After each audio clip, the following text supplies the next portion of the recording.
मेरा नाम अंकित सिंह है। मेरी उम्र 23 साल है। मैं उत्तर प्रदेश के लखनऊ जनपद रहने वाला हूँ और मैं अभी इंटर की तैयारी कर रहा हूँ। मैं आप सभी को बता दूं कि मामा की लड़की का नाम निधि है। ये बात उन दिनों की है जब मैं अपने मामा जी के घर पर रह के पढ़ाई कर रहा था। हालांकि मेरे मन में निधि को लेकर कोई भी गलत सोच नहीं थी और हम लोग अच्छे दोस्त थे। हमारी बातें कुछ खास नहीं होती थी, लेकिन जब भी हमें समय मिलता तब हम बातें कर लेते थे।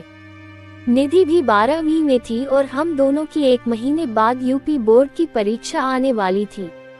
मैं रोज देर रात तक पढ़ाई करता था।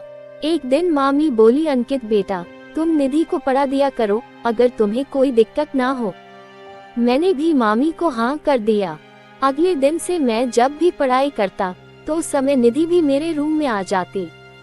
ऐसे ही एक दिन हम पढ़ रहे थे कि निधि ने बात शुरू की। हम पढ़ाई के साथ साथ हंसी मजाक भी करने लगे थे। उस वक्त ठंड का मौसम चल रहा था। उस दिन घर में कुछ रिश्तेदार आए थे। शायद वे लोग आज रुकने वाले थे।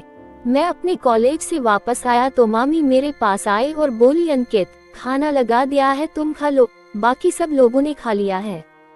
मैंने खाना खाया और अपने ट्यूशन के लिए निकल पड़ा। जब मैं वापस आया तो देखा कि जो रिश्तेदार आए थे वो लोग अभी भी घर पर ही थे। मैंने मामी से पूछा, ये लोग रात को रुकने वाले हैं? मामी बोली, शायद हाँ। शाम हो गई थी तो निधि भी कोचिंग सेंटर से वापस आ गई थी। रात के करीब 9 बज गए थे। हम सब ने साथ में खाना खाया। फिर मैं अपने कमरे में पढ़ने के लिए चला गया। तभी मामी आ गई और बोली, अंकित, आज तुम और निधि एक कमरे में सो जाना। मैंने भी हाँ में सिर हिलाया। आप सबको मैं ये बता दूं कि मेरे मामा जी के 2 लड़के और 1 लड़की है। बड़े लड़के का नाम विकास है और छोटे लड़के का नाम अमन है। अमन की उम्र यही कोई 14 साल होगी। हम दोनों पढ़ रहे थे। रात के करीब 11:20 हो गए थे। मैंने बोला, निधि, अगर तुमको नींद आ रही हो तो तुम सो जाओ। उसने कहा, ठीक है। वो चली गई और फर्श पर ही चादर बिछाकर सब सेट किया। थोड़ी देर बाद मुझे उबासी आने लगी तो मैं भी वही चादर पर सेट हो गया। रात को 1 बजे अचानक मेरी आंख खुली तो निधि के हाथ में पेन देखा तो मेरा मन बदल गया। मैं चुपचाप से टेलीकास्ट देखने लगा। उसे पता नहीं था कि अब वो सीसीटीवी की निगरानी में आ चुकी है।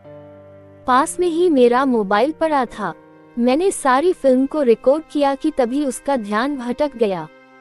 मुझे सही मौका लगा तो सोचा मौके पर चौका मार दो। तो मैंने पूछा, कोई मदद चाहिए तो बोलो। उसने कहा, आई एम सॉरी। मैंने कहा, इट्स ऑल राइट, चिंता मत करो, तुम्हारा सीक्रेट ही रहेगा।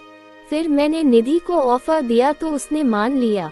बस उस दिन के बाद से यह कार्यक्रम कई बार चला और अब तो निधि इस गेम को खेलने में माहिर हो चुकी है और यह सिलसिला आज भी जारी है।